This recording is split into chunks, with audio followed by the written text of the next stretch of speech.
Hey guys, tonight we begin with the medieval peasant wedding, a celebration that somehow blended holy vows, livestock, drunk uncles, and the occasional fistfight into what can only be described as a deeply rustic fever dream. So before you get comfortable, take a moment to like the video and subscribe, but only if you genuinely enjoy what I do here.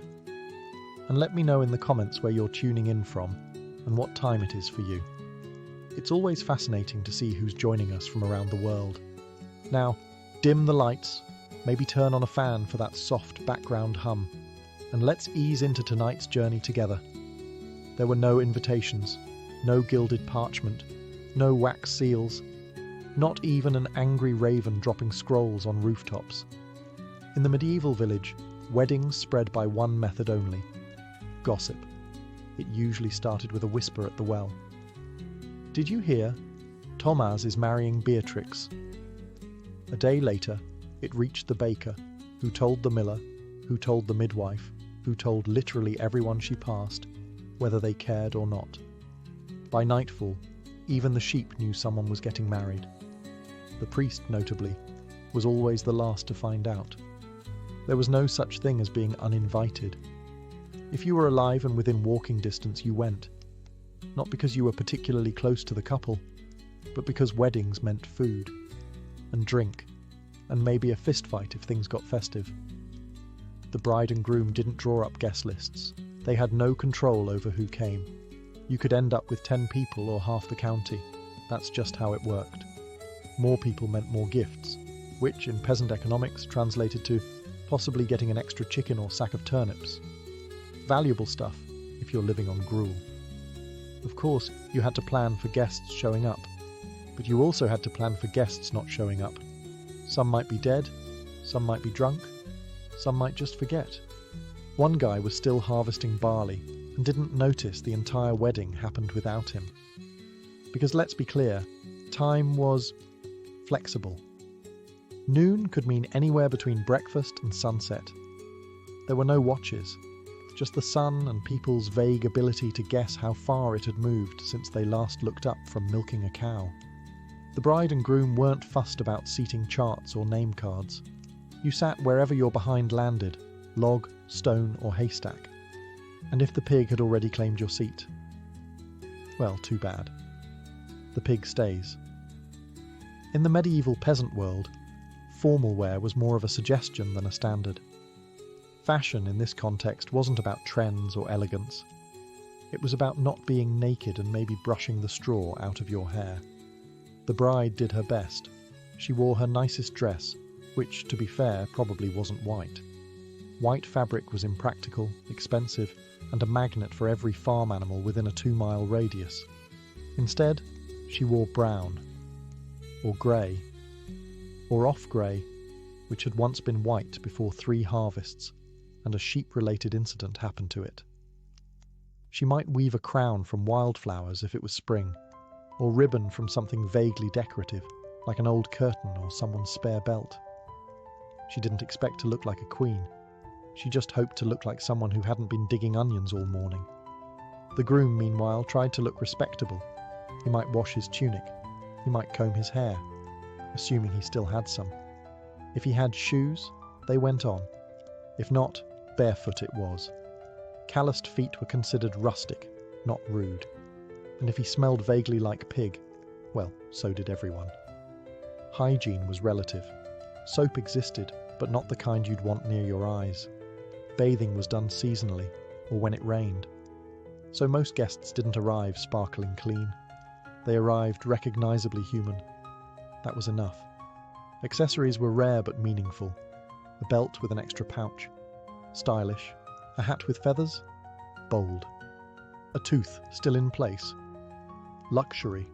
No one owned jewellery unless it was stolen or passed down from a great-grandmother who had once kissed a merchant. Children arrived smeared in mud, proudly displaying whatever insect or twig they'd found on the way. Old men wore the same wool cloak they wore every day. Old women, wrapped in layers, cast judgmental glances at everyone, muttering, "When I got married," under their breath. But no one cared if your hem was frayed or your sleeves didn't match. This wasn't a fashion show. This was a rare break from labour, a communal moment of joy. And if you arrived with both your boots and your teeth, you were practically nobility. The wedding venue was wherever there was space and fewer than 5 pigs. Ideally, it was the churchyard. Not in the church, that was reserved for noble weddings and high-maintenance saints. Peasants made do with what they had, which often meant exchanging vows next to a grave, under a tree, or beside a chicken coop that doubled as a bandstand. Grass was a luxury. Most of the time, the ground was either dry and cracked, or soggy and full of surprise holes. If it had rained recently, and it usually had, the entire ceremony took place on a patch of churned-up mud, generously seasoned with manure. Guests arrived wearing their wedding boots, which were just their regular boots but with a resigned expression. There were no chairs, no bunting, no altar made from reclaimed oak. People stood, or squatted, or leaned against fences that creaked ominously. Sometimes someone brought a bench, and the elders claimed it immediately like royalty, without a throne. Everyone else just tried not to fall into a ditch. The decorations? Nature. Mostly weeds. If someone hung a few flowers or ribbons around a fence post, it was considered Martha Stewart-level ambition. The rest of the setting was filled in by animals, dogs sniffing everything, chickens absolutely underfoot, and the occasional confused goat photobombing the betrothal. And then there were the smells. Pigs in the next field, sheep nearby, the faint but persistent scent of cabbage stew simmering in someone's pot. Combined with sweat and ale breath, it was less a wedding ambiance and more a medieval cologne sampler. But still, people showed up. Because setting didn't matter. This was a rare break from the grind of survival. The wedding could be held in a puddle surrounded by compost, and it would still be better than weeding barley all day. By the time the bride and groom stood before the priest, most of the guests were already itchy, sunburned, or 3 cups of ale into the celebration. Which was fine, because the ceremony itself wasn't exactly a Shakespearean affair. It was short, it was awkward, and if the priest had somewhere to be afterward, it was even shorter. For medieval peasants, marriage wasn't about flowers, rings, or tearful vows. It was mostly about contractual clarity. The church, by the 12th century, had begun to insist on a priest's involvement, but truth be told, many couples considered themselves married the moment they declared their consent in front of witnesses. I take you as mine, and you take me as yours. That was the gist. Romantic, in a highly practical, tax-liable way. Some ceremonies included a blessing and a few Latin mutterings. Most didn't involve kissing, not because of modesty, but because no one was eager to put their mouth on someone else's mouth after 6 days without soap. The priest might cross himself, say a prayer, and then rush off to his next task, like helping dig a grave or yelling at a goose. The church had range. There were no rings unless someone found a bent copper trinket or inherited a questionable family heirloom. Some couples exchanged small tokens, cloth, a knife, or a coin, to seal the deal. Others just shook hands and hoped no one backed out before sundown. Consent was the key. Both parties had to agree, out loud and in front of others. If the bride said nothing and looked like she might bolt, the priest technically had to delay things. But often, a stern glance from a parent or a reminder of dowries already exchanged moved things along. Fast. And that was it. No organ music, no flower petals, no long speeches. Just 2 peasants, standing in a muddy yard, saying yes to a future of shared labour, screaming children, and, if they were lucky, 1 good blanket. But despite the simplicity, the weight was real. In that moment, surrounded by friends, livestock, and curiosity-driven toddlers, they were bound. Not by lace or incense, but by words. And in the medieval world, words had power, especially when followed by ale. Now, when peasants said, "feast," what they meant was, "we have more than one kind of food today and nobody has to steal it." The post-wedding meal wasn't catered, there was no menu, there were no servers. There was, however, a communal pot that had been boiling for hours and contained roughly half the village's hopes and all of its root vegetables. The centerpiece of the meal was usually a stew, bubbling in a cauldron the size of a small cart. Into it went cabbage, leeks, onions, barley, turnips, maybe some dried peas, and, if you were really lucky, a bit of meat. A chicken, if someone had been feeling generous or reckless. Otherwise, flavour was left in the hands of salt or fate. Guests didn't sit at tables. They found a rock, a bench, or a sturdy dog. Bowls were passed around, and if you didn't bring one, you had to eat from your hands or borrow your neighbour's. Spoons were wooden, shared, or theoretical. Fingers did most of the work. Drinks were better. Ale was plentiful, home-brewed and stronger than expected. It went down fast, burned slightly, and made even burnt stew taste like joy. Water was technically an option, but most people avoided it, since it often doubled as a bacteria cocktail. Ale, safer and more festive. Bread, when available, was dense enough to stun a pig. It was either fresh and sour, or old and sharp enough to qualify as a weapon. Cheese made appearances too, but only if the cow had been kind that week. There were no desserts unless someone brought berries or dried fruit, and no one trusted the berries. Still, it was abundance by peasant standards. A second bowl? A third? That was luxury. Children raced around with crusts in hand. Elders gnawed contentedly, gums be damned. Dogs wandered underfoot, receiving more food than usual and less appreciation than they deserved. And despite the lack of silver platters or fancy cuts, the feast meant something. It was a chance to be full, to rest, to celebrate something other than surviving winter. Because when you live a life ruled by seasons, ploughs, and random plague outbreaks, any excuse to eat together and laugh loudly is a victory, even if it tastes mostly like boiled cabbage. Forget blenders and monogrammed towels. In a medieval peasant wedding, the gift registry was simple. Bring whatever you can carry, preferably alive or edible. Wedding gifts weren't about sentiment, they were about survival. Guests brought what they had: a couple of eggs, a chunk of hard cheese, a chicken tied by its feet, or in truly generous cases, a small sack of grain. These weren't presents so much as practical investments in the couple's new life together.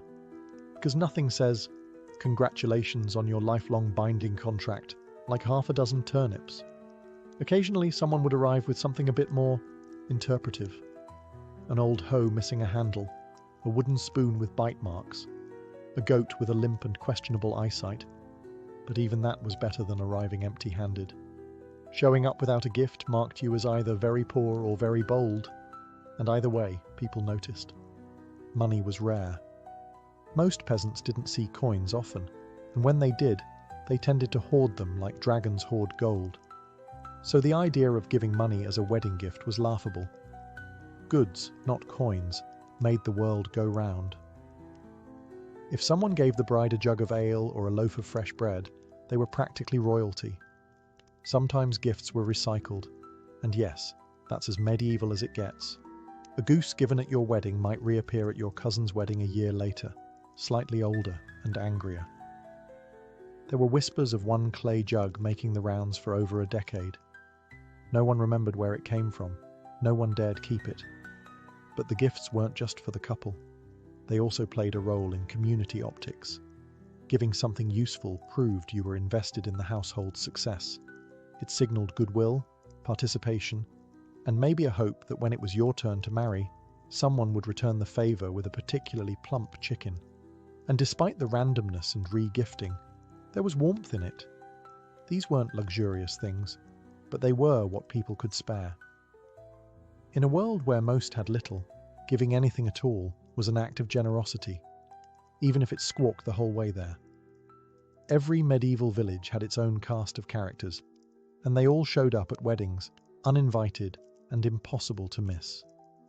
Think of it as a social reunion mixed with reality TV, minus the cameras and with more goats. First, there was the village loudmouth, usually an older woman who knew everyone's business and had no filter. She'd start with, "Bless the happy couple," and finish with, "Though we all remember what happened last harvest behind the bakehouse." She wasn't trying to stir the pot. She was the pot. Then came the local wise woman, part healer, part witch, full-time source of rumours. She would bless the couple with a mysterious herb no one could identify and mutter something like, "May your cows always give milk, unless they don't." People nodded solemnly. No one wanted to make eye contact. You'd also spot the retired soldier who hadn't fought a battle in 30 years, but still wore part of his dented helmet and told the same story about a skirmish near France that probably didn't happen. He'd shout, "To the bride and groom!" and immediately fall over. And of course, the drunk uncle. Every village had one. Red-nosed, overly affectionate, and prone to yelling, "Love is war," while trying to dance with someone's grandmother. He'd gift a bent spoon or a suspiciously light jug of ale. Still, it was tradition. But beyond the personalities, the real engine of the wedding was gossip. Weddings were ideal breeding grounds for juicy whispers. Who showed up late? Who looked too cozy with the shepherd? Who brought a gift that looked suspiciously like the one they got last year? Nothing escaped notice. If the bride's dress had a stain, someone had an entire theory. If the groom looked pale, someone declared he'd been hexed. The talk started during the ceremony and would ripple out for weeks, woven into bread lines, passed between milk buckets, and baked into the village's collective memory. And honestly, people lived for it. Life was hard. Gossip was free. If you've ever been to a wedding where no one hired a babysitter, now imagine that, but with more mud, fewer teeth, and absolutely zero supervision. That's a medieval peasant wedding. Children were everywhere, not politely sitting, not carefully nibbling bread. No. They were tearing through the gathering like feral squirrels on a sugar high, fueled by stolen crusts and pure chaos. And no one stopped them. Not because adults didn't care, but because they were busy, eating, drinking, avoiding eye contact with their in-laws. In the absence of structured play or toys, kids got creative. They raced sticks down puddles, threw mud balls at chickens, dared each other to touch the priest's donkey. They used turnips as projectiles and haystacks as crash mats. At least one child always ended up in the stew pot, not in it, thankfully, but close enough to raise questions. Toddlers toddled directly into the ceremony. Babies were strapped to hips or simply plopped onto the ground like satchels. A child would cry every 5 minutes, either because they tripped, were bitten by another child, or had their only snack stolen by a passing dog. No one panicked. This was normal. The bride and groom often ignored the madness. Occasionally, the bride would grab a toddler by the collar mid-vow and hand them off to someone with, "Here, yours now." The child, unfazed, would simply scurry off like a tiny medieval gremlin. Sometimes there was a group of older kids, self-declared supervisors, who lorded over the little ones with all the compassion of tiny landlords. "No, you can't sit there." "Yes, we're allowed to take your bread." Lord of the Flies meets dirt and bad hygiene. In truth, weddings were some of the only times children were allowed, even encouraged, to be completely wild. It was understood. Let them burn off steam, while the adults did the same. If they didn't come back covered in scratches, bruises, and someone else's breadcrumbs, were they even at a wedding? By the end of the day, most children were passed out in hay piles, sticky and exhausted. A few had acquired minor injuries, but no one was surprised either. In the grand tradition of medieval peasant weddings, music was less organised performance and more whatever sound someone could coax out of an object. If you were lucky, a local with a fiddle showed up. If you were very lucky, he knew more than one tune. The most common musician was that one guy, every village had one, who claimed he could play something. A flute, a pipe, a badly tuned lute with 3 strings and 1 dream. Sometimes the instrument was improvised. A pot lid and a stick, 2 jugs, or just enthusiastic whistling through missing teeth. If no one brought an instrument, well, congratulations. You now had a choir of ale-soaked uncles belting the one wedding song they all kind of remembered. The lyrics were vague, slightly inappropriate, and repeated until someone passed out or forgot the words, whichever came first. Drums, when present, were anything that made noise when hit. Buckets, barrels. One time, a well-fed goose in a sack. Rhythmic stomping was also a favourite, particularly useful since it doubled as dancing and scared away rats. The repertoire? Narrow. Most songs fell into one of three categories. Love songs, where someone definitely dies at the end. Drinking songs, where everyone dies at the end. Historical ballads, where everyone dies and loses their sheep. No one really cared about skill. Volume mattered more than melody. If you were loud and enthusiastic, you were a musician. If you had rhythm, you were a professional. If you could clap in time and not fall over, you were a legend. Children often joined in, adding high-pitched screeches to the mix. Dogs barked along. Occasionally, a rooster would try to solo. It was chaos, and yet, somehow, it worked. The soundscape was clumsy, off-key, occasionally alarming, but it filled the air with joy, or at least with noise, and that was enough. For peasants who rarely heard music beyond a church bell or the sound of rain on a leaking roof, this was magic. Brief, messy magic. Once the music started, and by music we mean rhythmic banging and someone whistling off-key, it was only a matter of time before the dancing began. And by dancing, we don't mean elegant waltzes or courtly steps. We mean stomping, flailing, and vaguely coordinated hopping, performed with the unhinged energy of people who had spent the last 6 months bent over in a barley field. There were no formal dances in peasant villages, no rehearsed routines. What you had was instinctual celebration, deeply chaotic, but undeniably sincere. People formed circles, lines, or something between the two, and just moved. There might be clapping, slapping, shouting, and stomping, often at the same time, and rarely in rhythm. Feet pounded the earth with enough force to startle birds and churn up mud. Arms were thrown around shoulders. Backs were slapped, sometimes accidentally. The elderly clapped along from the sidelines, cheering on anyone who managed to stay upright longer than 3 songs. Some villagers attempted fancier steps, usually the ones who had visited larger towns or heard tales from a travelling dancer who once passed through 5 years ago. These brave souls would try a spin or a leap, only to land awkwardly and pretend they meant to sit down anyway. Shoes were optional. By the second dance, most people had either kicked them off, lost them, or discovered they were slowing them down. Bare feet slapping muddy earth became the percussion section. Occasionally, someone would fall. Everyone would cheer. Falling was part of the ritual. The bride and groom were expected to participate, of course. The crowd would chant, shout encouragement, and sometimes physically shove them into the middle of the circle. They danced while blushing, laughing, or silently begging for someone else to steal the spotlight. Children joined in too, inventing their own moves, which mostly involved spinning until they fell over. One particularly bold child often started a conga line. No one knew where they learned it. They just did. And while no one would call it graceful, the dancing was honest. It was joyful. It was peasants saying, "We're alive, we're fed, we're together, let's move." If music was optional and dancing was improvised, ale was absolutely mandatory. No medieval peasant wedding was complete without it, and not just a pint or two. We're talking jugs, barrels, buckets, and anything else that could hold a fermented liquid without leaking too fast. Water was considered suspicious, mostly because it tended to contain unpleasant things like frogs, filth, or dysentery. Ale, on the other hand, had been boiled during brewing, which made it safer and far more entertaining. It wasn't always strong, but it could be, depending on who brewed it and how little they valued subtlety.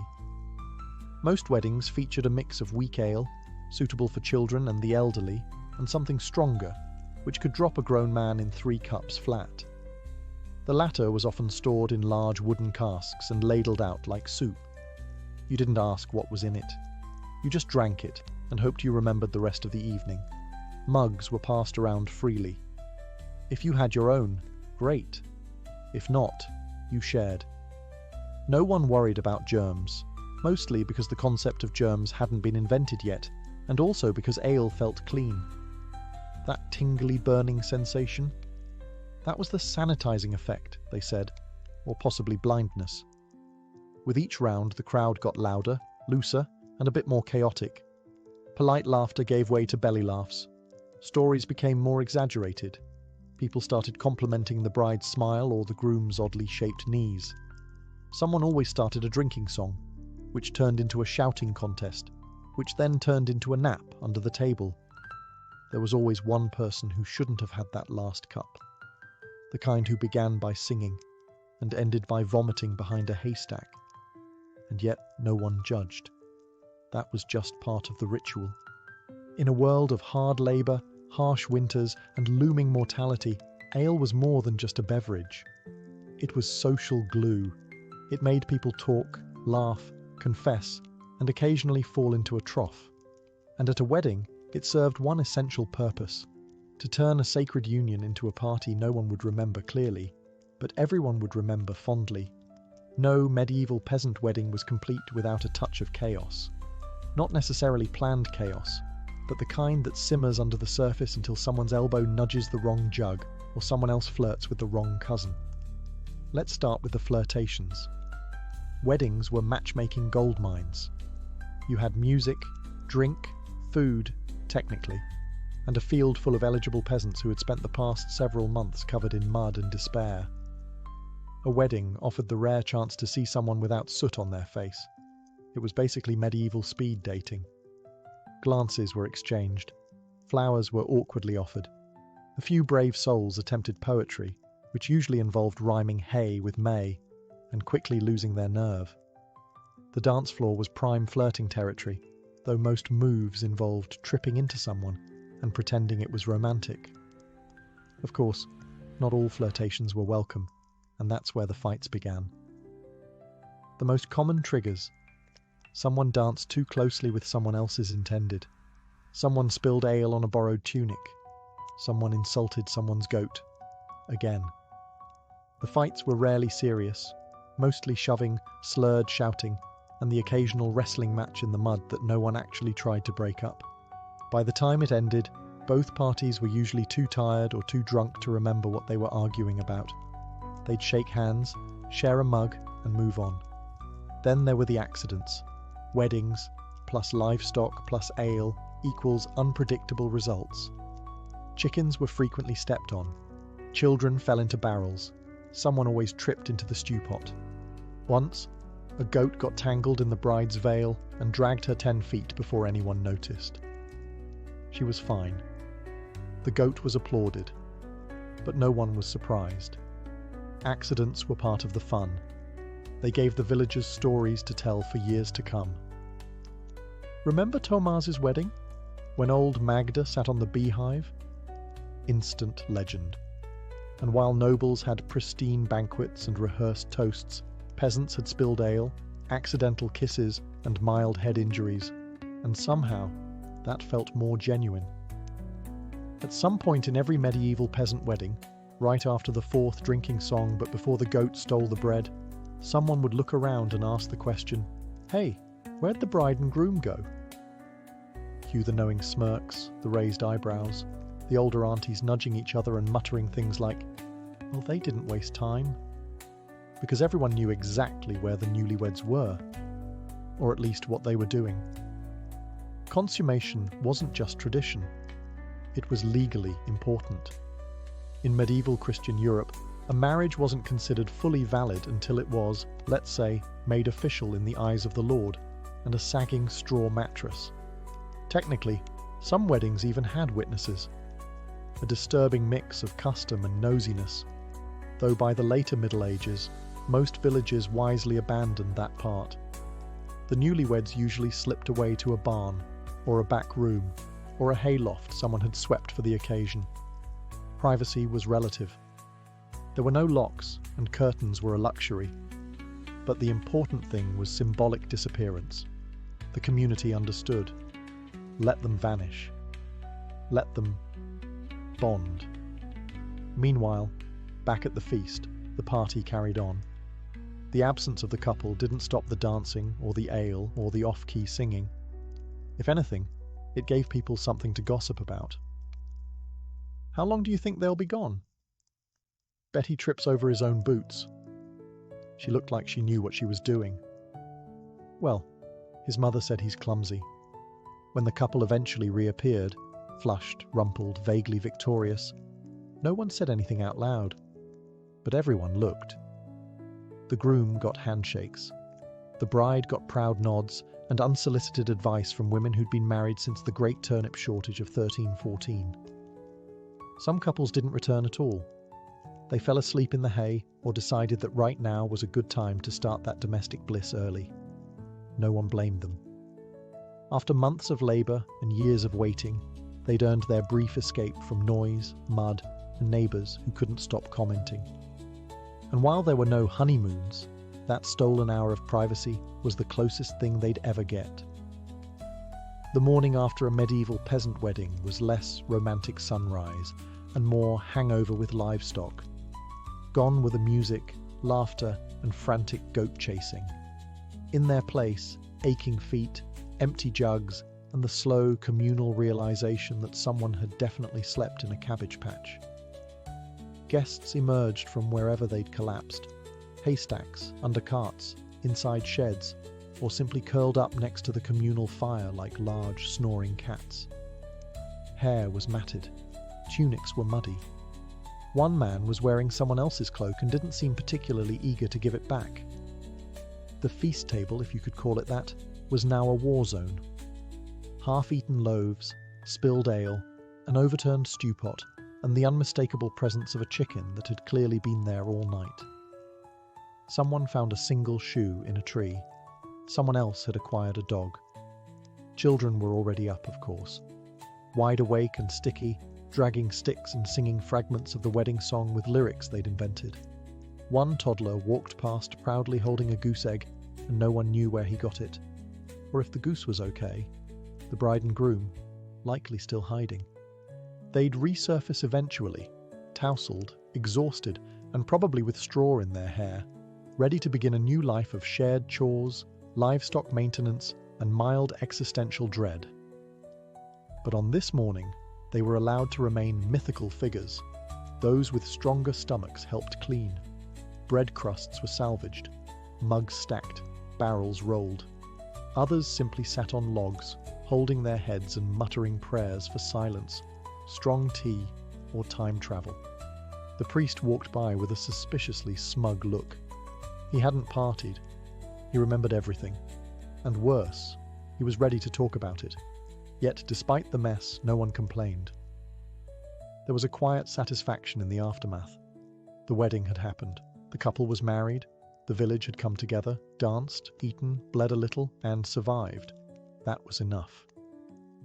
When you picture a medieval wedding, it's tempting to imagine elegance, flower garlands, flowing gowns, sweet music wafting through the trees. And that might have happened somewhere. But for peasants, the real legacy of a wedding was much simpler. It was mud, laughter, bruised knees, boiled cabbage, and community. These weddings weren't about prestige. They weren't spectacles meant to impress. There were no photographers, no planners, no mood boards. What there was, and what mattered, was presence. The whole village came out, not just to witness the vows, but to participate in something rare: joy. Because medieval life for peasants wasn't just hard, it was relentless. Hunger, disease, taxes, bad weather, and the occasional armed noble crashing through your barley field. Joy was brief. Fun was suspect. But weddings were the exception, a communal pause in the chaos. A moment where dirt-stained hands held bread instead of tools, and voices sang instead of swearing at rocks. Even if the stew was bland, the ale ran out, or someone got kicked by a donkey, it didn't matter. What mattered was that the village gathered to say, "These two people now face the world together. Let's all shout and spill things in their honour." And so the legacy of the peasant wedding wasn't captured in stained glass or chronicled in illuminated manuscripts. It lived on in stories told over bread fires, in the song hummed during the next harvest, in the smile between a couple sharing stew months later, now with calloused hands and shared debt. It was in the mud-streaked joy, the goose-related injuries, the whispered gossip that somehow became legend. It was real, it was messy, and it belonged to the people. And if the world ended tomorrow, as it occasionally tried to do in the Middle Ages, the villagers would at least have this memory. A day when life felt lighter, when no one worked, and when two people said yes to each other while chickens clucked disapprovingly nearby. Before the wine was poured or the lyre was plucked, there were rules. Lots of them. Despite the chaos and laughter later in the night, the Greek Symposium was not some mindless frat party. It was ritualized, exclusive, and, strangely, sacred. You didn't just show up and start drinking. No, that would have been barbaric. First, you had to be invited. The host, known as the symposiarch, carefully curated the guest list. This was an all-male affair, freeborn men only. Slaves? They served. Women? Only courtesans or hetairai were allowed inside. Wives stayed home. The evening began with a meal, the deipnon, where everyone would eat reclining on couches, heads propped up on cushions like relaxed philosophers. This wasn't the symposium proper. This was the warm-up. No alcohol yet. That came after. Because once the food was cleared and the floor swept, the real event began. The wine was mixed with water in a large crater. To drink wine unmixed, as the Scythians did, was considered uncivilized. The symposiarch decided the ratio. Weak? You're here for conversation. Strong? You're here for chaos. It was a fine line. Too sober, and things stayed stiff. Too drunk, and Plato's dialogues turned into a Dionysian disaster. Now here's where it gets interesting. Every symposium had a purpose, usually philosophical, political, or poetic. But underlying all that was a sense of sacred leisure, what the Greeks called schola. This wasn't wasted time. It was where ideas were born, where young aristocrats sharpened their minds, played verbal games, composed impromptu poetry, and maybe, just maybe, fell in love. Before the debates started, libations were poured to Dionysus, the god of wine and divine madness. There was singing, sometimes by hired musicians, sometimes by the guests themselves. A flute girl might play. A courtesan might challenge a guest to a riddle. But everything was structured. The wine passed clockwise. Each round came with a toast. Drinking too fast was frowned upon. Getting sloppy was shameful. The ideal guest? Witty, graceful, and just drunk enough to tell the truth beautifully.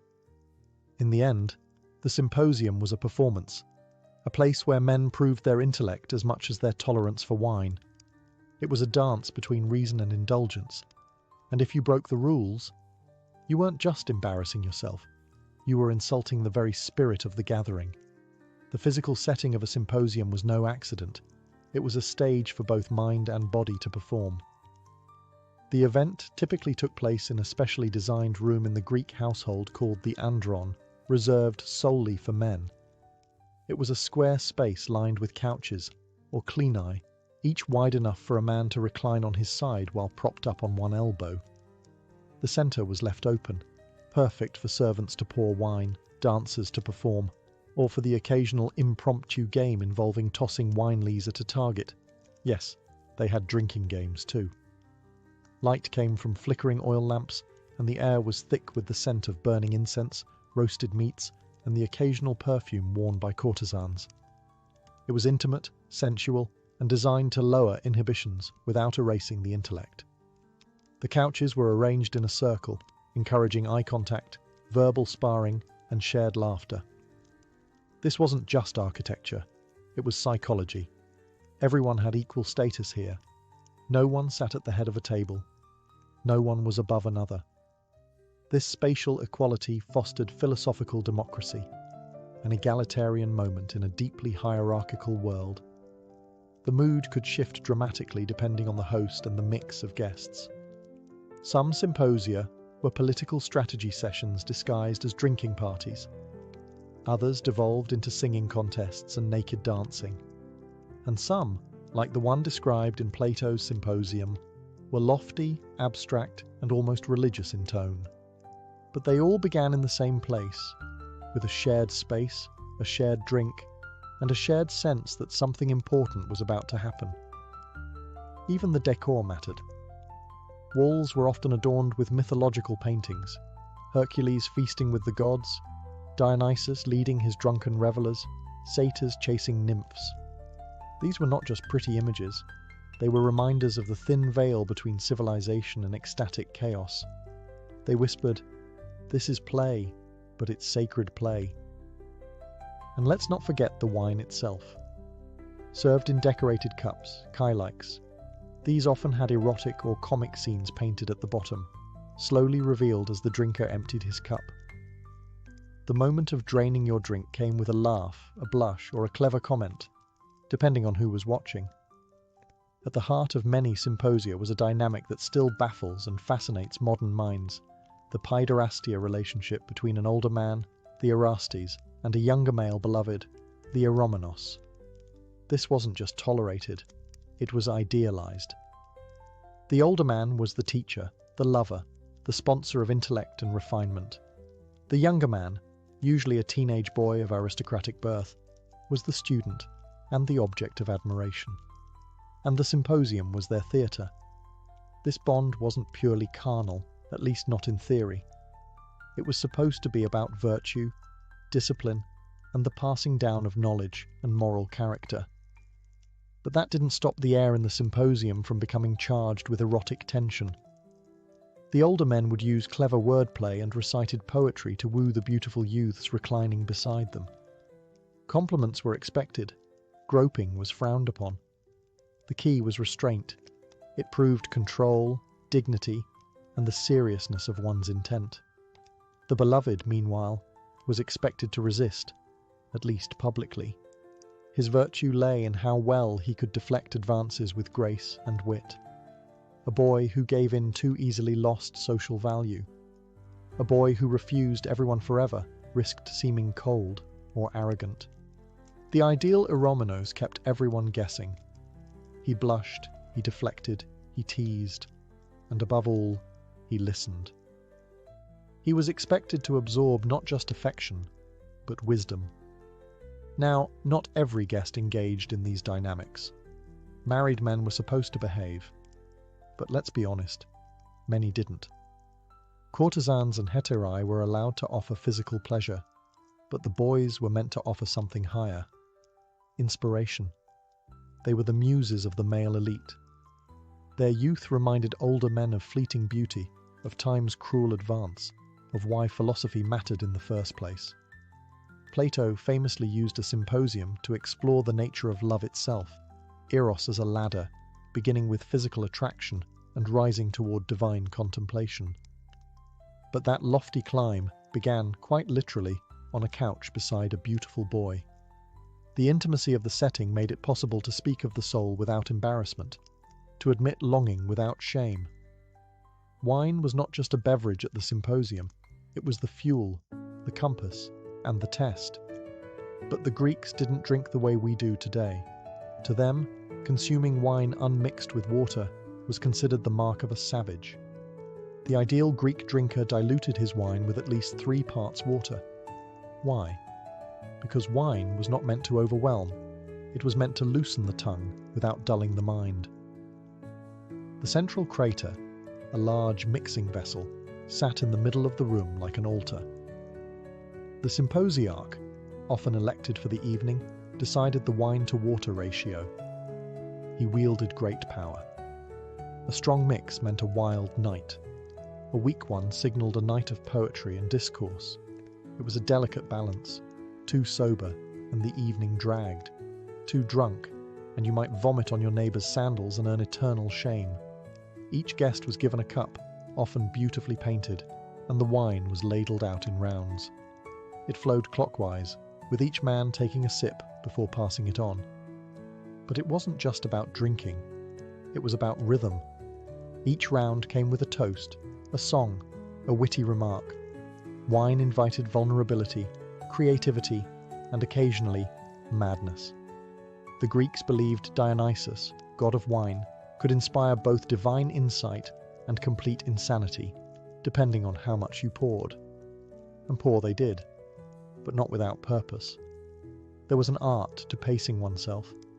A truly respectable guest could drink several rounds, trade clever jabs, recite Homer, and still sit upright. Losing control?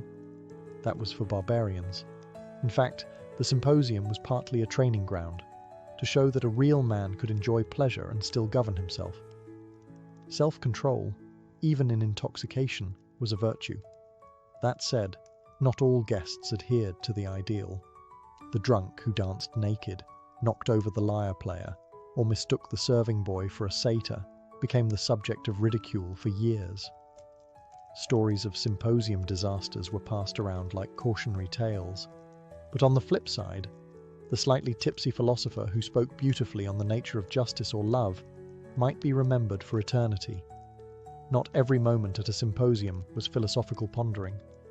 When the wine flowed and minds loosened, the Greeks turned to games and music, deliberate, structured amusements that revealed a man's spirit, cleverness, and social finesse. The symposium wasn't just a place for intellectual showmanship, it was a playground for performance. One of the most popular games was Kota Boss, a bizarre and surprisingly elegant pastime. Guests would flick the dregs of their wine at a target, often a saucer balanced on a stand or floating in a bowl of water, trying to knock it over with a well-aimed splash. Success wasn't just about skill, it was symbolic. Men often called out the name of a lover while launching their wine, a cheeky blend of flirtation and athleticism. Hit the mark? The gods approved your passion? Miss? Well, maybe you weren't worthy of her, or him. Music was ever present. A hired flute girl, olatrice, might play haunting tunes to accompany a toast or dance between courses. Sometimes she danced herself, swirling in rhythm with the rising heat of the evening. But the guests didn't just listen, they performed. Reciting Homer, improvising erotic poetry, or singing drinking songs was not optional. It was expected.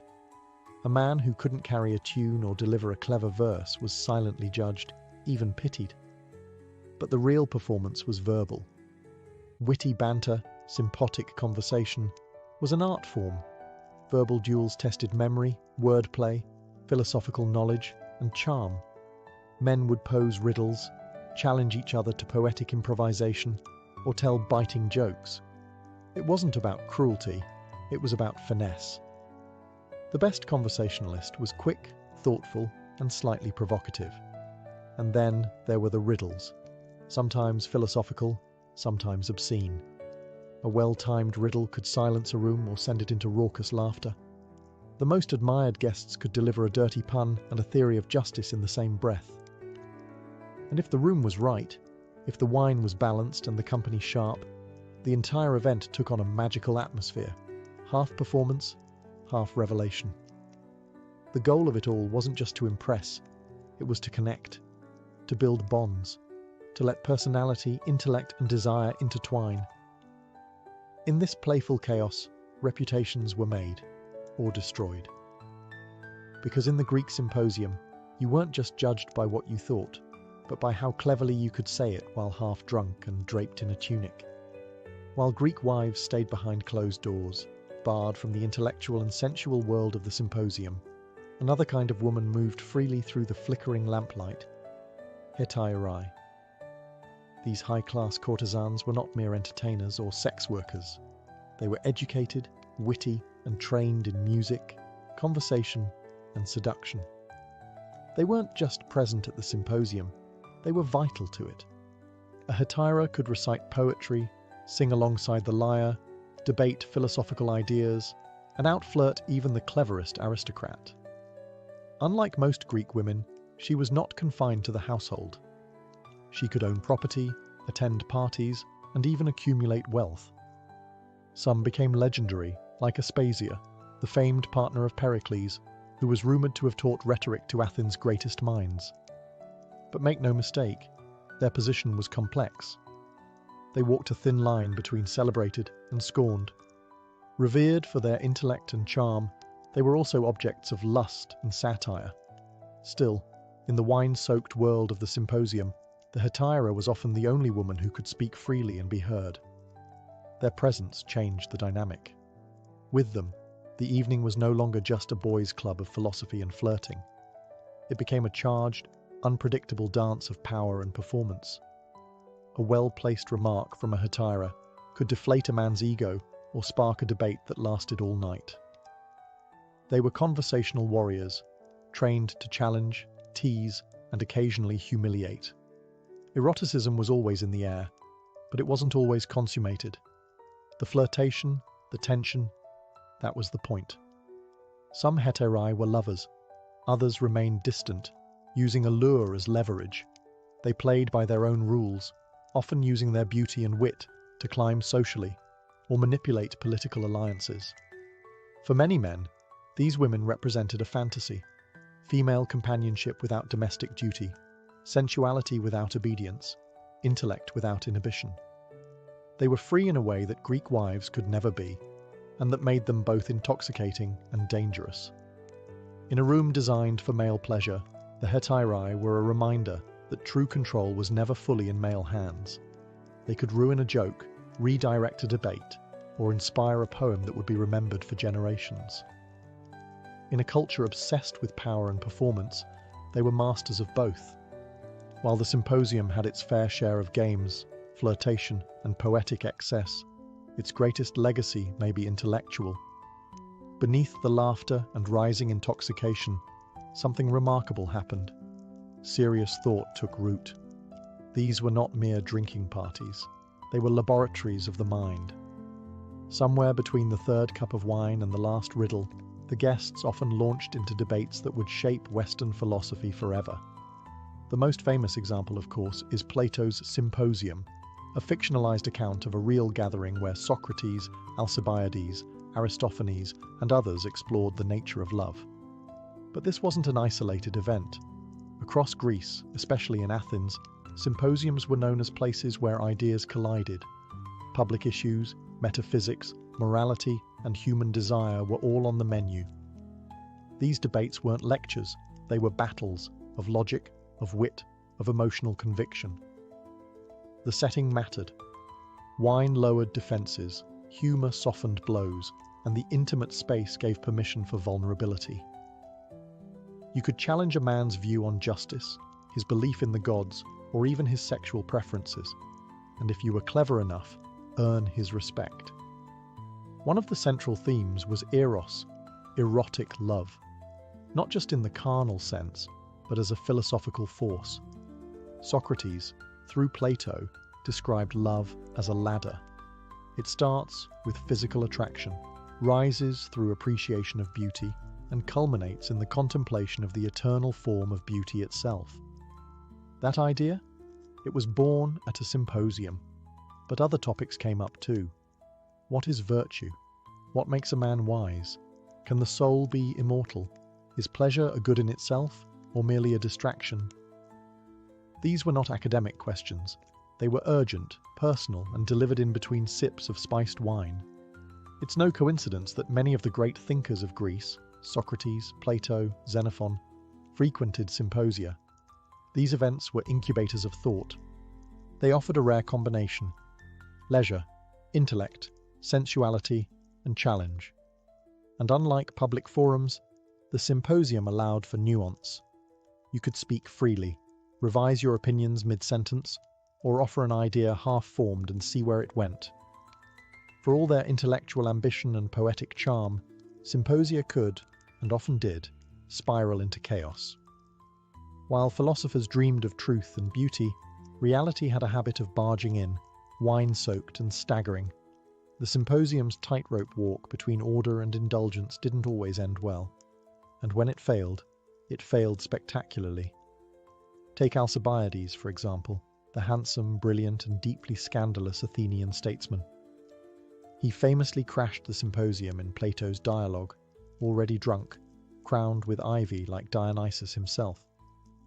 Instead of offering a sober reflection on love, he gave a wildly personal and sexually charged speech about Socrates. It was funny, emotional, and borderline inappropriate. The line between admiration and desire blurred, and what was meant to be a noble evening turned into an unfiltered outpouring of drunken obsession. But Alcibiades' antics weren't just awkward, they were prophetic. He would go on to betray Athens, flee to Sparta, switch sides again, and die in exile. His love of wine, performance, and recklessness mirrored the dark side of the Symposium culture: charm without restraint, brilliance without ethics. And he wasn't alone. Many political scandals had their roots in symposia. Gossip spread quickly. Who flirted too boldly? Who got too drunk? Who insulted a guest or blasphemed a god in the haze of wine? It was all noted, whispered, and weaponized. A misstep in a private symposium could ruin a public career. Symposia also became associated with decadence, especially in later periods. As Athens declined and Rome rose, the original balance of intellect and indulgence tilted dangerously toward pure hedonism. Wine was no longer watered down. Guests competed in gluttony instead of poetry. The flute girls outnumbered the philosophers. And what was once sacred play became cynical performance. Even the Spartans, famously austere, mocked Athenian symposia as soft, effeminate, and corrupt. To them, the very idea of reclining on couches, debating love while sipping diluted wine, seemed like a recipe for moral decay. And in some ways, it was. Yet the Greeks were aware of the risks. That's why moderation was so prized. A man who could keep his dignity while drunk, charm without seducing, and argue without humiliating was the true hero of the symposium. Long after the last crater was emptied and the last lyre note faded, the Greek symposium left behind something far more enduring than a hangover. A legacy of intellectual culture that still shapes how we think, talk, and connect today.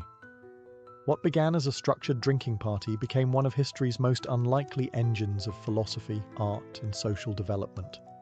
The symposium offered a radical idea, especially for its time, that leisure wasn't merely idleness. It was sacred space. Schola, the Greek word for leisure, is the root of our word school. That's no accident. The symposium turned leisure into a crucible for learning. It proved that wisdom didn't have to come from temples or classrooms alone. It could emerge amid wine, laughter, flirtation, and flame-lit debate. Plato's Symposium is the most famous relic of this world, and its impact is hard to overstate.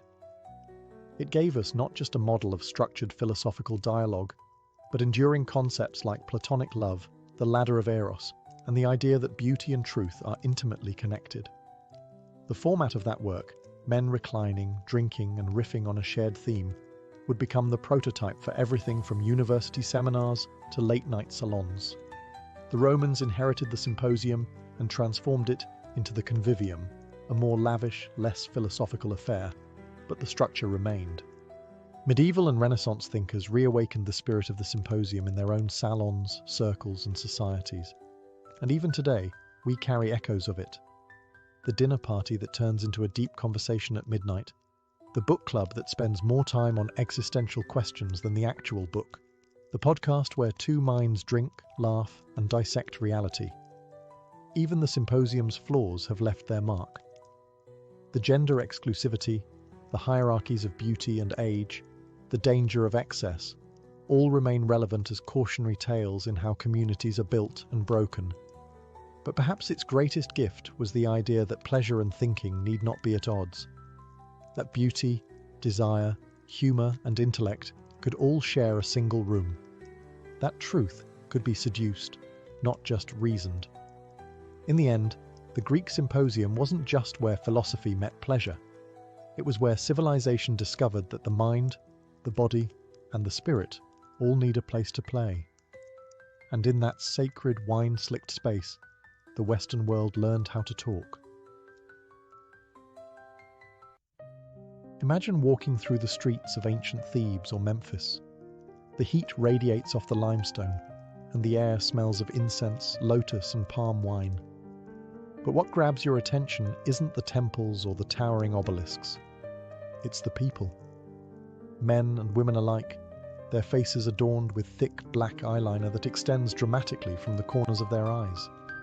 Their heads are crowned not with natural hair, but with ornate wigs, braided, curled, sometimes perfumed. It's striking, unmistakable, and absolutely everywhere. In ancient Egypt, personal appearance wasn't just a matter of vanity, it was a coded language. What you wore on your head and painted around your eyes told the world who you were, what you believed, and where you stood in society. Wigs and eyeliner weren't mere trends, they were statements of identity, spirituality, and hygiene. Eyeliner, made from a dark green pigment called malachite, or the more famous coal from galena, a black lead sulfide, was applied with careful precision. The look was bold, but not just for beauty. It was believed to protect the eyes from harsh sunlight, much like how athletes today use black grease. More importantly, it had deep spiritual and medicinal significance. The ancient Egyptians believed the pigment protected against evil spirits and infections, especially from the Nile's ever-present flies and bacteria. This wasn't superstition alone. Modern science has confirmed that lead-based coal may have had antimicrobial properties. So yes, your eyeliner could save your life. As for the wigs, they were more than fashionable headpieces. Hair was shaved regularly to maintain cleanliness and prevent lice. Wigs were worn daily by elites and on special occasions by commoners. The material varied: wool, plant fibre, or human hair, and so did the complexity. Some were simple plaits, others towering structures of curls, beads, and even gold ornaments. A well-made wig was expensive and a symbol of wealth, much like a tailored suit or luxury handbag today. Together, the wig and the eyeliner created a persona, controlled, composed, and sacred. To appear in public without them, especially in the upper classes, would be unthinkable. It wasn't just about looking good. It was about being civilized, clean, protected, and in harmony with the gods. To ancient Egyptians, kohl wasn't just makeup. It was protection, identity, and even a kind of prayer. Both men and women, rich and poor, lined their eyes with bold strokes of black, stretching the pigment out toward the temples in elegant, sweeping arcs. And they didn't do it because it looked cool, though it absolutely did. They did it because the eyes were sacred. The ancient word for eye makeup was mesdeme, and applying it was an almost ritual act. The most common formula was made from galena, a dark grey mineral ground into fine powder and mixed with oils or animal fat. Applied with a stick, it formed that iconic black eyeliner that defined Egyptian faces for centuries. But there was more to it than aesthetics. Galena was thought to repel illness and misfortune. It wasn't just paint, it was magic. Why the obsession with the eyes? Because in Egyptian mythology, the eye had power. The eye of Horus, one of the most enduring symbols of protection and royal authority, represented healing and wholeness. To line one's eyes with kohl was to invoke this protective symbol, to spiritually and physically shield oneself from harm, and protection was no small matter in the ancient world. The Nile, while the giver of life, also brought disease and pests, flies, dust, bacteria. These were everyday concerns. Kohl may have acted as an early form of sunscreen and an antimicrobial barrier. Archaeologists even found that the lead salts in kohl stimulated nitric oxide production in the skin, which helps the immune system. So, in a very real sense, it healed while it decorated. But the use of kohl wasn't the same for everyone. The wealthy had access to finely milled galena and decorative applicators made from ivory or polished wood. Poorer citizens might use simpler versions or crushed charcoal. But the impulse to adorn and protect the eyes transcended class. Even labourers could be found with lined eyes, their own form of everyday sacredness. Interestingly, the act of painting one's eyes was deeply sensual, and not just in the modern cosmetic sense. It was intimate. To prepare your eyes for the world meant preparing your soul. It was a connection to the divine, the hygienic, and the erotic, all traced along the lash line. In ancient Egypt, your hair, or more precisely your wig, told people everything they needed to know about you. who you were, how clean you were, how rich you were, how close to the gods you stood. Wigs weren't just vanity, they were status, practicality, and ritual, all woven into a single elegant headpiece. Let's start with the basics. Most Egyptians shaved their heads. The reasons were practical and cultural. In the sweltering Egyptian climate, real hair was hot, sweaty, and a magnet for lice. Shaving it off was cleaner, cooler, and far more comfortable. But walking around bald didn't exactly scream elegant. So, enter the wig.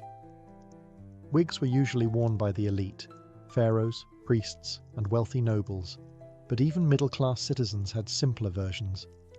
They were made from a variety of materials depending on your social standing. The richest Egyptians commissioned wigs made from human hair, sometimes mixed with plant fibers or sheep's wool to add volume and structure. These wigs could be styled with elaborate curls, tight braids, or layered plaits, often set with beeswax and perfumed cones of scented fat that slowly melted into the scalp as the day wore on. In a word, luxurious. The shapes and styles were also statements. A short, geometric bob might indicate a formal occasion, while long cascading locks with golden beads screamed royal power. High-ranking priests often wore specific styles associated with their temple duties, and children, even royal ones, were sometimes depicted with the famous side lock of youth, often shaved clean, except for one ornate braid.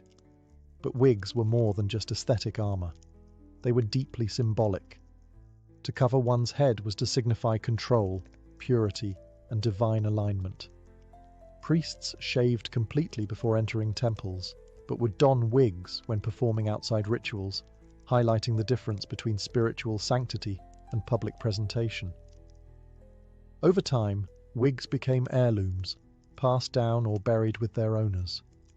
A fine wig might be placed carefully in a tomb, its strands still holding their form after thousands of years.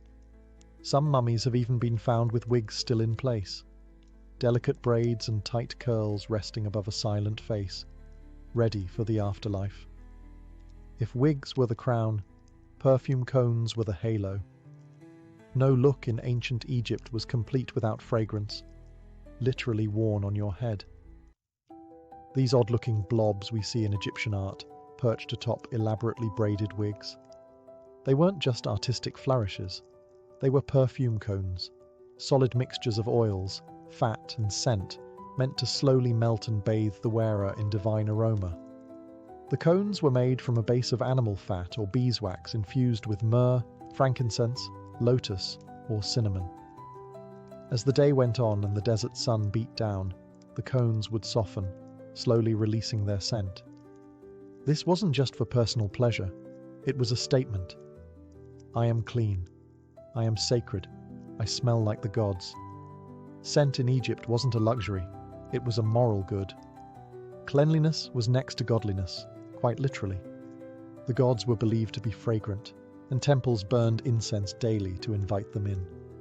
To walk through a city smelling like lotus or frankincense wasn't just attractive, it was spiritually resonant. A perfumed person was a civilized person, a person in harmony with Ma'at, the Egyptian principle of cosmic balance and order. Perfume cones weren't just for special occasions either. While elite Egyptians wore them to banquets and ceremonies, the daily act of anointing the body with oils and fragrant balms was common practice among all classes. Labourers, after a day's work in the sun, would wash and oil themselves. It was part of being human, and part of being worthy. Wigs often had their own scent too. Some were stored with perfumed leaves or herbs braided directly into the strands. Others were refreshed with oils rubbed gently into the fibres. A wealthy Egyptian's hair didn't just look good, it smelled divine. And that smell signalled everything: status, piety, and erotic appeal. Interestingly, this attention to fragrance also had practical benefits. The melting cones acted as a moisturizer in Egypt's arid climate, protecting hair and scalp. They may have even repelled insects. Once again, beauty and function went hand in hand. One of the most striking features of ancient Egyptian beauty culture was its egalitarian approach to cosmetics. In a world where modern standards often assign makeup and grooming to women alone, ancient Egypt blurs the lines. Men wore eyeliner, women shaved their heads, everyone oiled their skin, perfumed their bodies, and wore wigs on special occasions. Beauty was not gendered, it was sacred, hygienic, and deeply social. A high-status Egyptian man might begin his day with a full-body wash, followed by anointing himself with scented oils. Then came the application of kohl.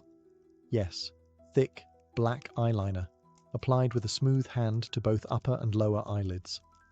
The eyes were extended outward with that iconic line we still associate with pharaohs and gods. It wasn't vanity, it was identity. Women followed a similar ritual, though with even more complexity in hair and fragrance. The beauty standards for elite women were steep: pale skin, elaborate wigs, painted lips using ochre or carmine, and wide, defined eyes. But here's the twist. These routines weren't about competing with other women or impressing men.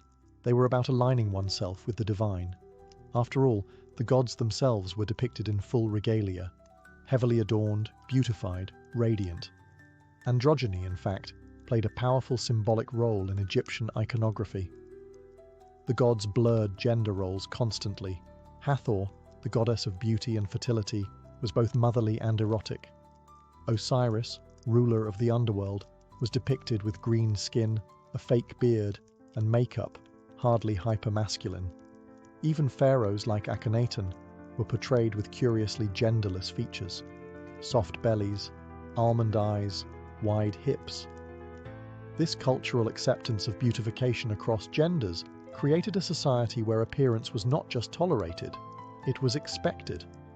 A man who didn't line his eyes or keep himself perfumed could be seen as lazy, uncivilized, or even irreligious. Personal grooming wasn't an indulgence, it was a duty. Even servants and laborers partook in the ritual, though with simpler materials. They might use soot instead of galena, plant oils instead of expensive perfume, linen wigs rather than human hair. But the impulse was the same: to present oneself as whole, clean, and worthy of respect. In ancient Egypt, to be clean was to be close to the gods. Dirt wasn't just unpleasant, it was unholy. And personal hygiene was a form of spiritual discipline. That's why wigs, eyeliner, perfumes, and cosmetics weren't just accessories of wealth or vanity. They were physical proof of your class, your discipline, and your worthiness to participate in society. Let's start with the basics. Hair. Shaving the head and body was common among both men and women. Hair trapped sweat and lice, enemies in the desert climate. A clean-shaven scalp signified order, self-control, and spiritual cleanliness. That's why priests, who served in temples, were required to shave completely and bathe multiple times a day. Their ritual duties demanded not just piety, but visible purity. Wigs then became both a practical and symbolic solution, offering style while allowing one to remain ritually clean underneath. Bathing was a daily practice for anyone who could afford the time and water. The wealthier you were, the more elaborate your hygiene routine. Wealthy households had footed basins and servants who poured water scented with lotus or rose petals over your body. You'd scrub yourself with natron, a naturally occurring mineral salt that served as soap, and follow it up with a generous application of oil to keep the skin supple. Your fragrance, too, told others how much you were worth. A cheap oil made from castor or moringa might get you through the day, but frankincense, cinnamon, or lotus oils, those marked you as someone of distinction. To be clean and perfumed was to be respectable. To be unwashed or smelly wasn't just a personal failing, it was a social scandal. And what about your eyeliner? The quality of your kohl, how finely it was ground, what minerals it used, and how artistically it was applied, was another visible marker of class. Sloppy lines or cheap materials would betray you immediately. A nobleman's kohl case might be made of ivory or alabaster. A labourer's, carved roughly from clay or wood. Clothing, too, reinforced these hygiene signals. Light, white linen was preferred. clean, breathable, and symbolic of purity. Stains or unwashed fabric suggested laziness or low status. In ancient Egypt, beauty wasn't just for the living, it followed you into the afterlife. The same kohl, wigs, and perfumes that signaled cleanliness, class, and devotion in daily life were carefully included in tombs to accompany the dead. Death, to the Egyptians, was not the end. It was a transition, and you were expected to look your best when meeting the gods. Tomb paintings and grave goods reveal just how deeply beauty rituals were tied to funerary practices. Elite mummies were buried with jars of cosmetics, coal pots, wig boxes, mirrors, scented oils, and even combs and razors. In some cases, the deceased was depicted on the coffin itself, with elaborately painted eyes and perfectly styled hair, often wearing a ceremonial wig adorned with gold or lapis. The message was clear. The soul should arrive in the next world clean, composed, and divine. Priests who prepared the body performed rituals that included cosmetic application. They painted the eyes with black lines, re-anointed the skin with oils, and sometimes even fitted the deceased with a wig before wrapping the body in linen. The intention was twofold: preserve the body and elevate the spirit. Beauty here wasn't just ceremonial, it was transformational. The opening of the mouth ceremony, one of the most vital rites for the dead, symbolically restored the senses, sight, smell, speech, to the departed soul. The beautifully lined eyes of the deceased were not merely symbolic. They were meant to see again in the afterlife. The perfume cones and sacred oils helped the spirit smell the sweet air of paradise, and the polished mirrors ensured the dead could admire their own perfected form for eternity. Even gods of death and protection were depicted as beautiful.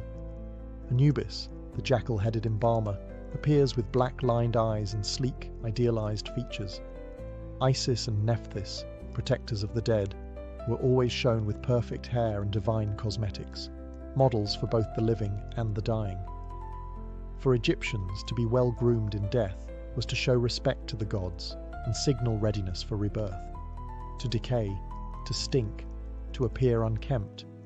These weren't just physical failings, they were spiritual ones.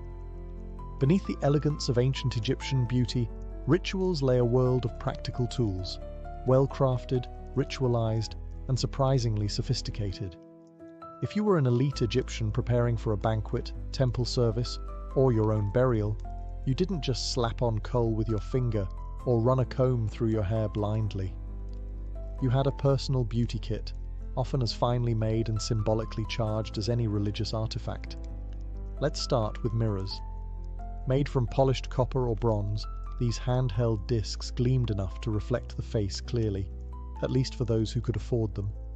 These mirrors often had ornate handles carved from wood, ivory, or faience, and shaped like gods, lotus stems, or protective deities. Gazing into one was not just about vanity, it was a reminder of order, symmetry, and divine harmony. Kohl applicators were another essential. These were not flimsy brushes but thin rods, sometimes carved from bone, ivory, or metal, designed to dip into stone or ceramic pots filled with powdered galena or malachite. The act of lining one's eyes with these tools was often meditative, precise, and done with great care. Some of these applicators were so treasured they were buried with their owners. Wig combs were flat, wide, and made from carved wood or ivory, designed to gently untangle the intricate braids and curls of elaborate wigs.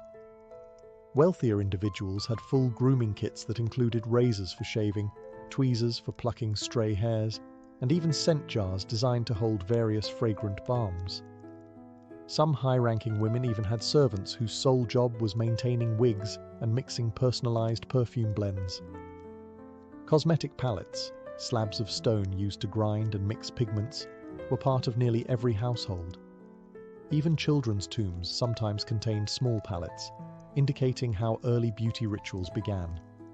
The famous Nama palette, one of Egypt's earliest archaeological finds, shows cosmetic tools already present at the dawn of Egyptian civilization, blending politics, ritual, and aesthetics into one stone.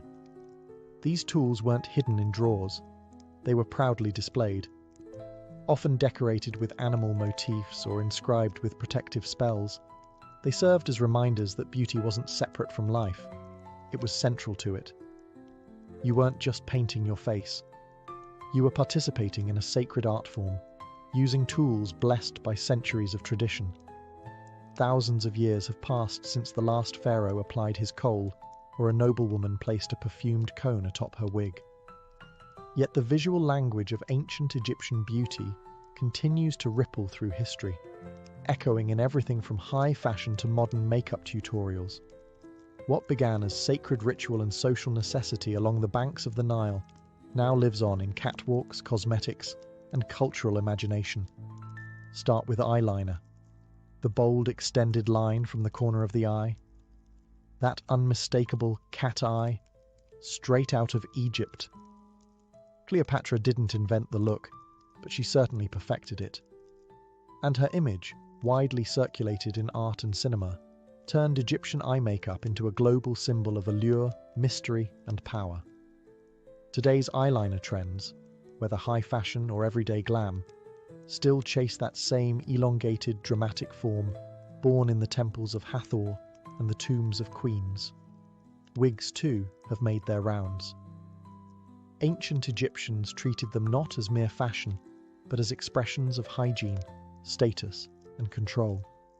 Today, they represent transformation, identity, and even empowerment, worn proudly by celebrities, cancer survivors, and cultural performers alike.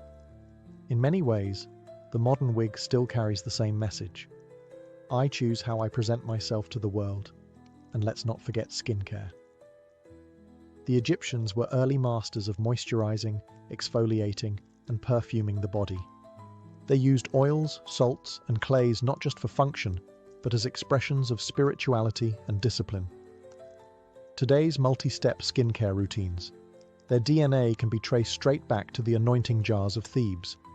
Even in pop culture, ancient Egyptian beauty refuses to die. Films, music videos, fashion shows, and cosmetics branding continually mine the visual power of Nefertiti's cheekbones or Tutankhamun's dramatic mask. These weren't just royalty, they were icons.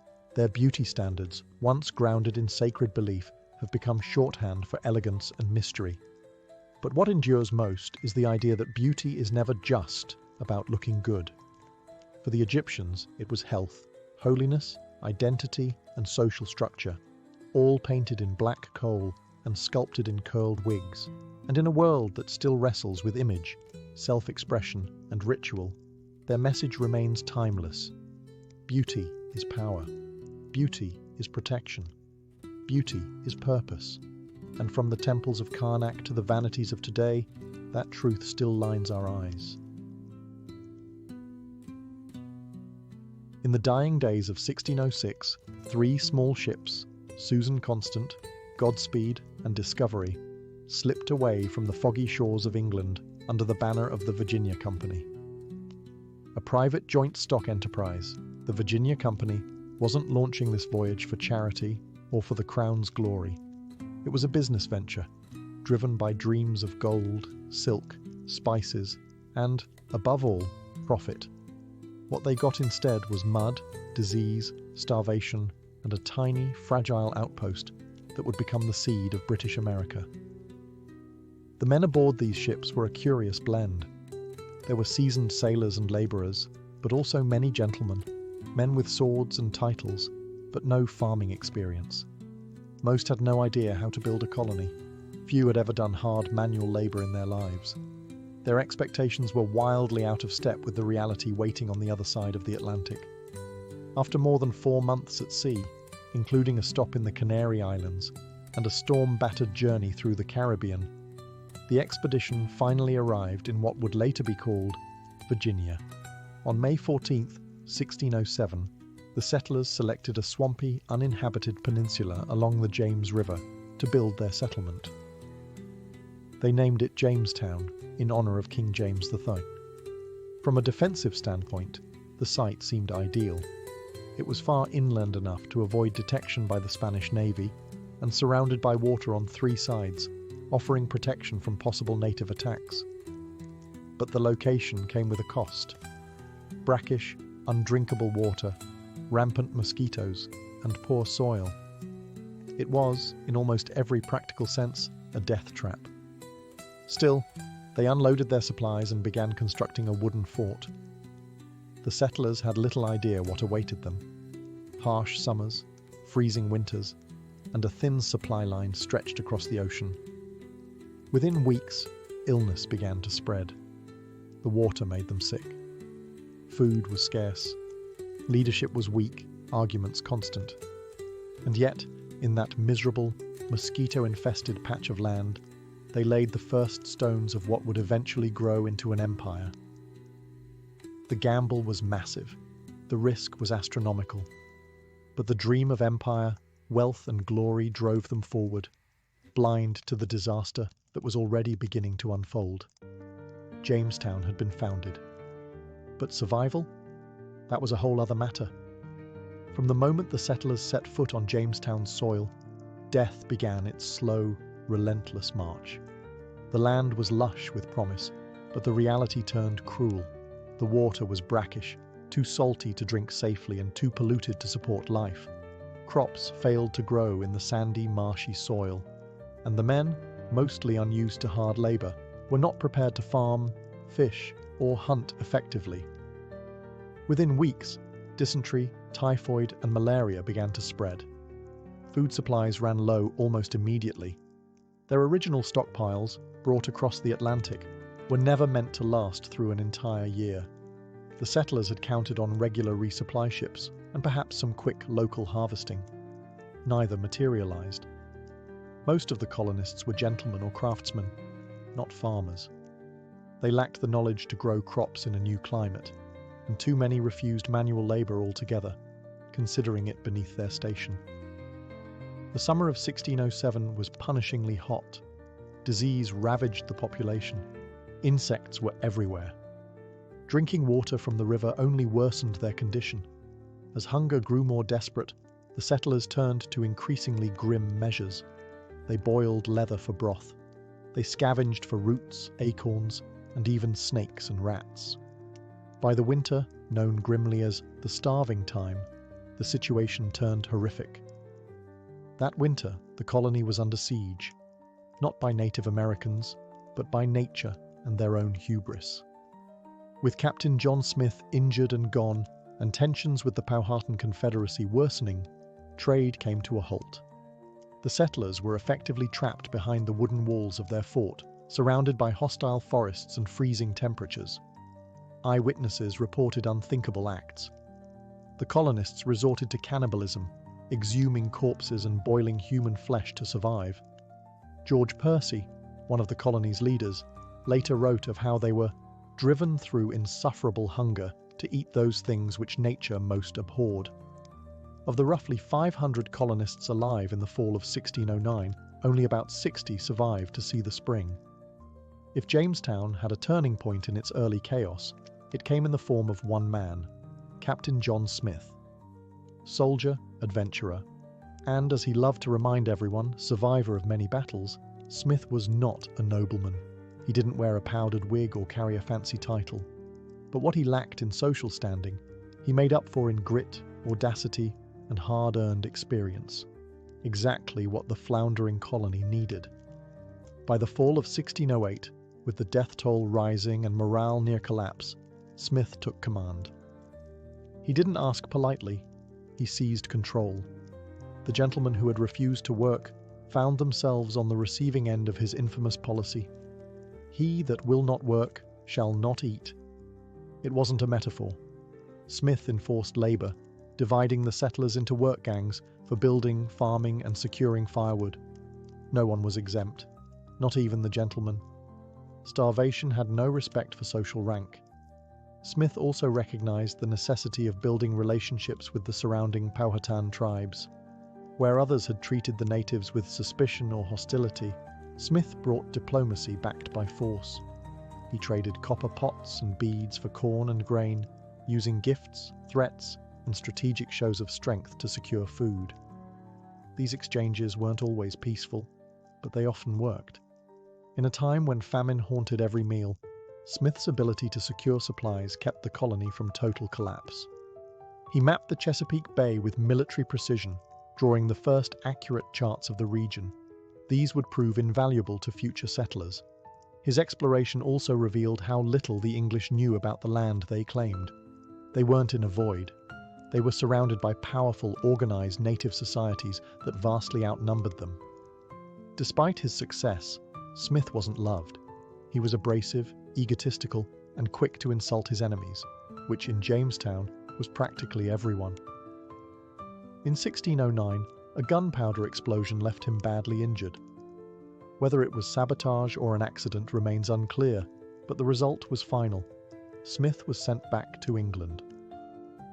Without his leadership, Jamestown fell once more into disarray, but the foundation he laid, discipline, diplomacy, and survival, left its mark.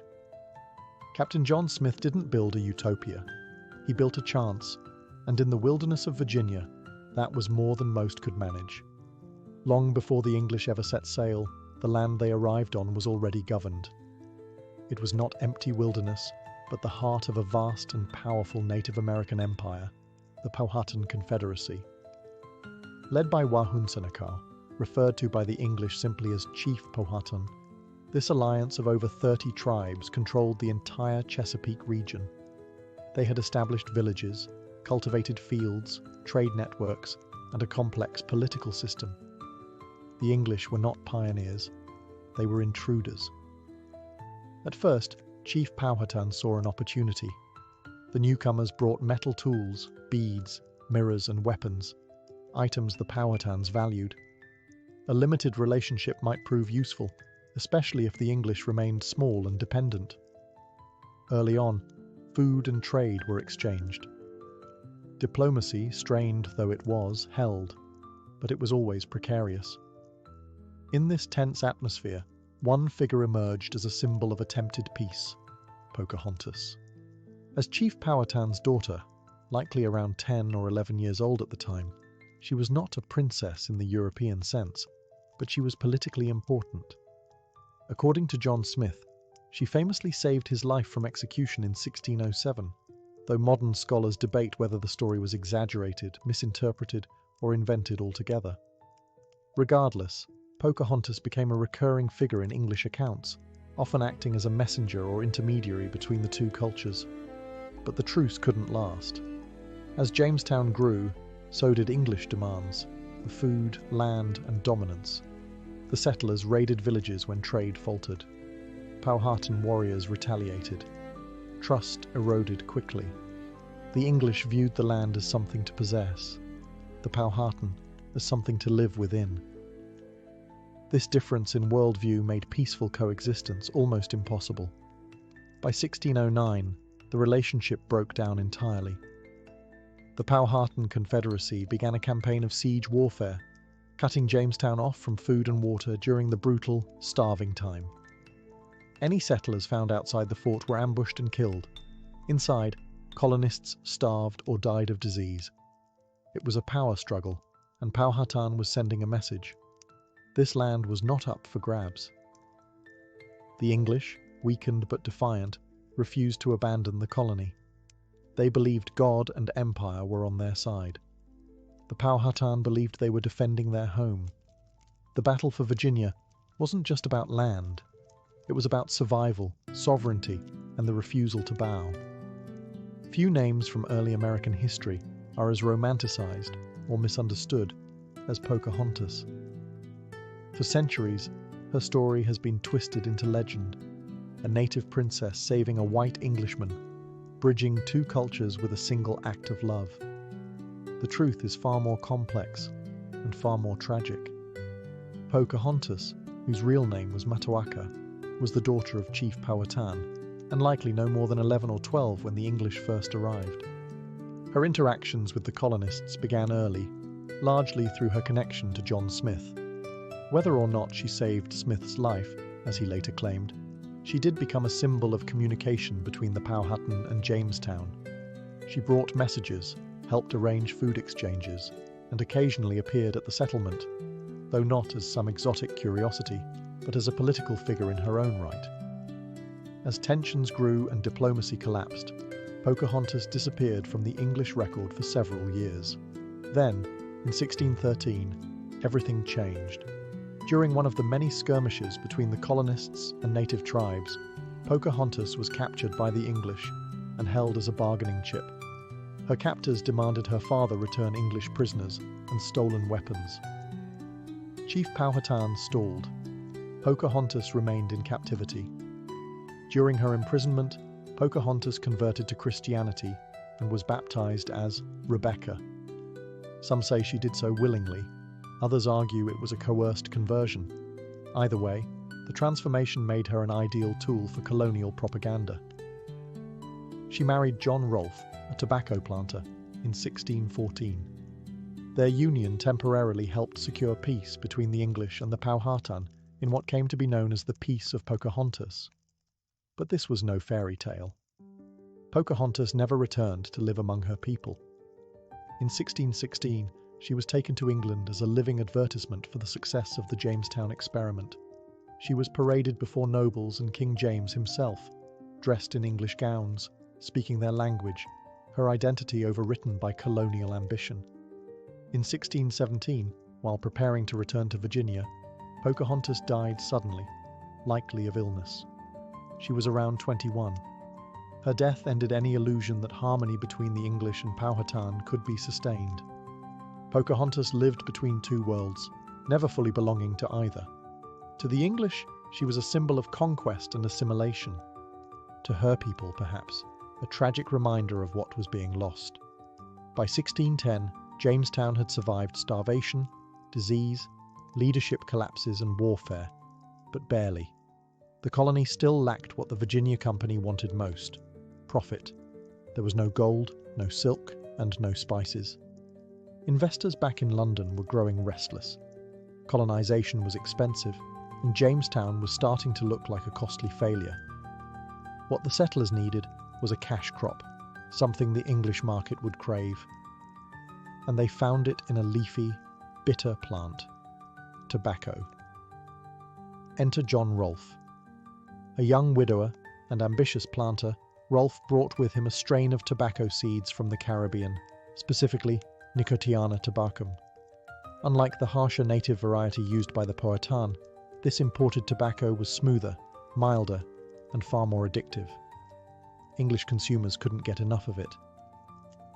By 1612, Rolfe had successfully cultivated his first crop. Within just a few years, tobacco transformed Jamestown from a starving outpost into a booming economic enterprise. The plant thrived in the warm, humid Virginia climate. Tobacco fields began to sprawl outward from the fortified town, turning once hostile land into agricultural gold. The English had found their reason to stay. But tobacco came with a price. The crop drained soil nutrients quickly, requiring ever more land to maintain yields. That meant encroaching on native territory, further inflaming tensions with the Powhatan. The push for profits clashed directly with indigenous survival. Labour was another issue. Tobacco was incredibly labour-intensive.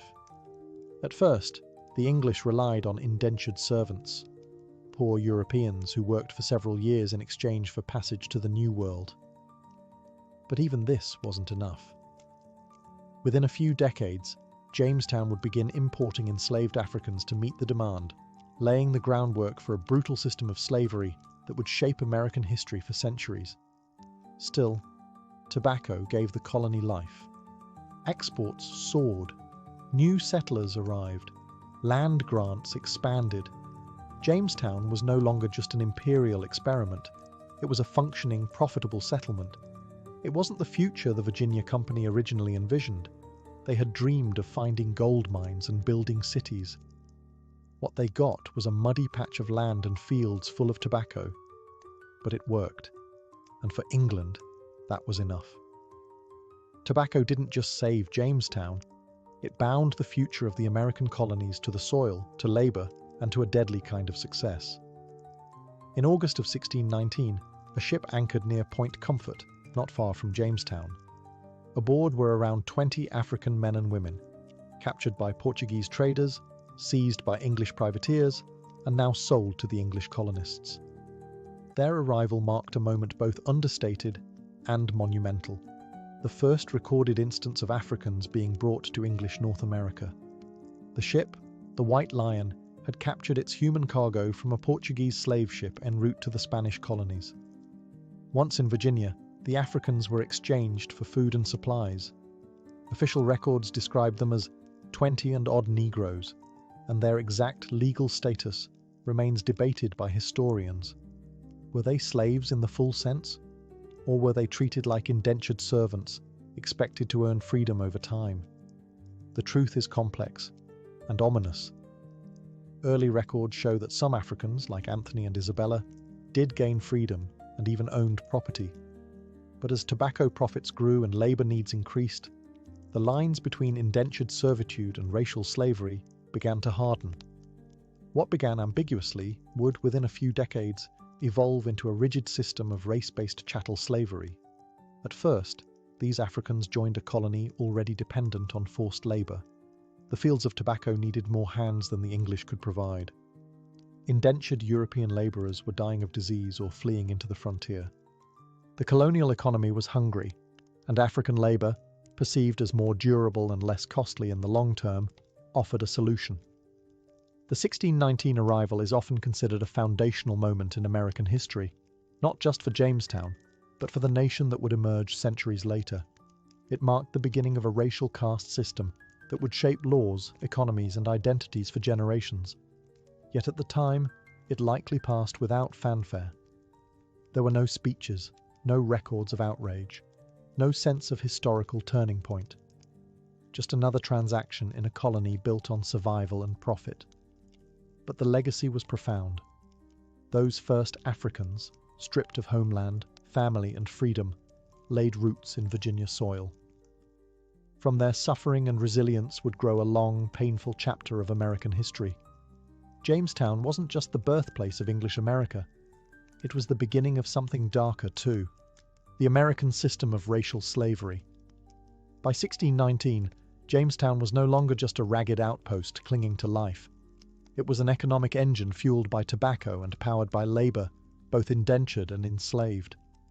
Yet, profit alone couldn't bind a people together when the Virginia Company's distant managers in London ignored colonial needs. The settlers demanded a voice. What they got would shape representative government in English America. In July 1619, Governor George Yeardley convened the First General Assembly at Jamestown's church, calling together 22 elected burgesses from various settlements along the James River. It was an unprecedented experiment, colonists choosing their own legislators to enact laws, levy taxes, and address local concerns. Over 3 days, these burgesses passed ordinances on land distribution, trade with native tribes, and even penalties for drunkenness, a bitter irony in the colony where wine and tobacco flowed freely. This representative body wasn't perfect. Voting was limited to free male property holders, landowners, or those with a certain tobacco yield. Yet it established a principle. Political power derived from consent, not just royal decree. When new settlers objected to unfair taxes or arbitrary arrest, they appealed not to the company's distant directors, but to their elected burgesses. Jamestown residents now had a mechanism to protect their interests, if they could only keep it alive amid crises. Trouble arrived swiftly. English reinforcements failed to arrive in 1622, and the Powhatan Confederacy launched a coordinated attack that killed a quarter of the colony in a single morning. The General Assembly reconvened at Smith's Hundred, debating emergency measures for defense and welfare. They authorized militias, regulated trade licenses, and organized food stores. The Assembly became not just a legislative body, but a lifeline. Yet the Virginia Company's mismanagement persisted. Reports of misused funds, high mortality, and intermittent supplies angered King James I. In 1624, he dissolved the company's charter and proclaimed Virginia a royal colony. Jamestown's governor was now appointed by the Crown, but the General Assembly remained intact, an enduring legacy of 1619. Through charter collapse, deadly attacks, and economic turmoil, Jamestown's self-government proved its worth. The colony had transformed from a private venture into a political community, forging institutions that would outlast its cradle of mud and mosquitoes. As tobacco fields expanded and new settlers arrived, the idea that ordinary colonists could elect representatives became woven into the DNA of English America, a seed planted at a battered church in Jamestown, ready to bear fruit in the centuries to come. By the mid-1620s, Jamestown had evolved far beyond a struggling outpost into something entirely new, the symbolic and practical heart of English America. Yet its survival had been brutal. Thousands of lives had been lost through starvation, warfare, disease, and exploitation. The settlement's resilience, however, set a pattern that would shape the future colonies, the United States itself, and the modern world. Jamestown established critical precedents, both good and troubling. Politically, it pioneered representative government in North America. The General Assembly, founded in 1619, gave settlers a direct voice in local laws and taxation, laying the groundwork for American democracy. It showed colonists they could govern themselves, not perfectly, but independently. When tensions eventually arose between colonies and the British Crown, it was this deeply rooted tradition of self-rule that would fuel the revolutionary spirit. Economically, Jamestown's tobacco success was equally influential, binding future American prosperity to agricultural exports. Tobacco cultivation sparked a plantation economy that demanded vast amounts of land and labour. This hunger for labour initially led to indentured servitude, but rapidly accelerated into the full-fledged system of racial slavery that would define the American South for centuries. Culturally, Jamestown left lasting imprints too. English traditions, laws, language, and religious practices spread from the muddy banks of the James River to settlements along the Atlantic coast and beyond.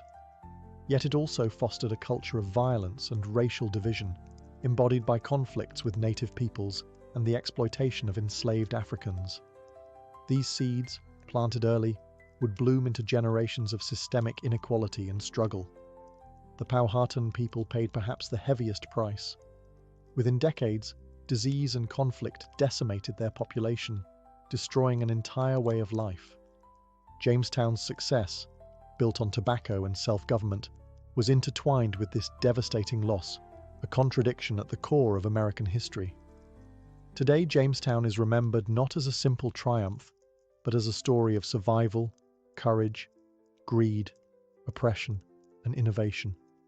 Its legacy lives in the democratic institutions born from its muddy streets, in the cultural exchange that reshaped global history, and in the deep wounds that still mark the nation's soul. Ultimately, Jamestown's true legacy is complexity itself, a tale not easily simplified into heroes or villains. Instead, it remains a raw, honest mirror reflecting what America would become. Ambitious, contradictory, inventive, and often painfully human.